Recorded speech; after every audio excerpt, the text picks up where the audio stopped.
या मोहम्मद आप पर लाखों सलाम।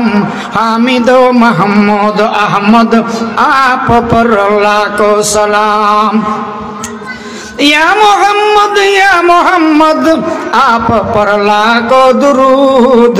ऐ शफीउ रोज़ महशर आप पर लाखों दुरूद। आप आए बस्म आलम की हिदायत के लिए। आप आए नशर तौहीद रसालत के लिए। आप आए दर्स आका मशरियत के लिए। आप आए हम गुलामों की शफाअत के लिए। या मोहम्मद आप पर लाखों सलाम। हामिद महमूद अहमद आप पर लाखों सलाम। या मोहम्मद आप पर लाखों दुरूद। ऐ शफीउ रोज़ महशर आप पर लाखों दुरूद। ओ मुसलमान, জীবনে একবার হলেও রাসূলের শানে দরুদ শরীফ পাঠ করা ফরজ। কোন মুসলমান যদি আল্লাহর রাসূলের শানে জীবনে একবারও দরুদ শরীফ পাঠ করতে পারে নাই, একবারও দরুদ শরীফ তেলাওয়াত করতে পারে নাই, ওই মুসলমান একটা ফরজ ইবাদত না করে কবরে যাবে। বলেন নাউজুবিল্লাহ।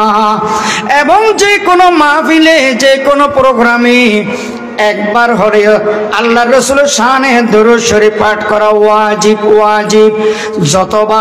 যতবার রাসূলের নাম আসবে, রাসূলের নাম উচ্চারিত হবে, রাসূলের নামের সাথে সাথে যদি সম্ভব হয় প্রত্যেকবার রাসূলের নামের সাথে সাল্লাল্লাহু আলাইহি ওয়াসাল্লাম প্রত্যেকবার তেলাওয়াত করা মুস্তাহাব। সুবহানাল্লাহ বলবেন না?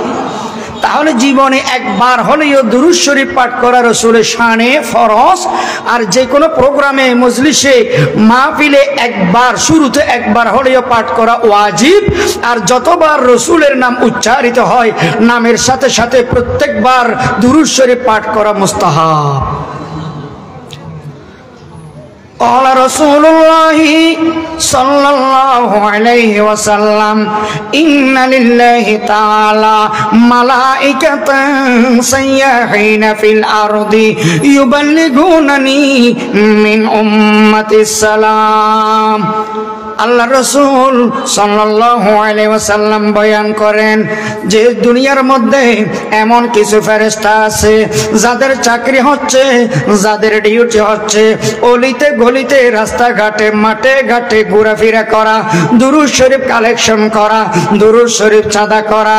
যদি আপনি রাসূলের শানে দুরূদ শরীফ তেলাওয়াত করতে পারেন, দুরূদ শরীফ পাঠ করে ফেলেন, সাথে সাথে ওই ফেরেশতারা নূরের তৈরি ফেরেশতাগণ স্বর্ণের থালাই করে রাসূলের রওজা শরীফের পাশে গিয়ে বলেন, রওজা শরীফে গিয়ে বলেন, ইয়া রাসূলুল্লাহ, ইয়া হাবিবাল্লাহ, অমুক জায়গা থেকে অমুক নামের অমুক বান্দা আপনার শানে দুরূদ শরীফ তেলাওয়াত করেছে ইয়া রাসূলুল্লাহ। সাথে সাথে আল্লাহর রাসূল দোয়া করে বলেন সাল্লাল্লাহু আলাইহি আশারা। একবার দুরূদ শরীফ তেলাওয়াত করার কারণে আল্লাহ তাআলা তার 10টি রহমত তার উপর নাজিল করেন, 10টি সগীরা গুনাহ আল্লাহ তার মাফ করে দেন এবং 10টি দরজা বুলন্দ করে দেন। বলেন সুবহানাল্লাহ। দুরূদ শরীফ পাঠ করার জন্য কোরআন শরীফে আল্লাহ তাআলা বলেছেন কি বলেন নাই? বলেছেন। মুনাজাতের মধ্যে দুরূদ শরীফ যদি না পড়েন তাহলে ওই মুনাজাত আসমান এবং জমিনের মাঝখানে লটকানো অবস্থায় থাকে, টাঙ্গানো অবস্থায় থাকে। মোবাইলে যেরকম ব্যালেন্স না থাকলে মেসেজ যায় না, সেন্ডিং অবস্থায় থাকে, ব্যালেন্স ভরলেই মেসেজ চলে যায়, ট্রান্সফার হয়ে যায়। অনুরূপভাবে দুরূদ শরীফ ছাড়া যদি দোয়া করেন, মুনাজাত করেন, এটা আল্লাহর দরবারে অ্যাকসেপ্ট হয় না, রিসিভ হয় না। বাইনাস সামাই ওয়াল আরদ, আসমান এবং জমিনের মাঝখানে লটকানো অবস্থায় থাকে।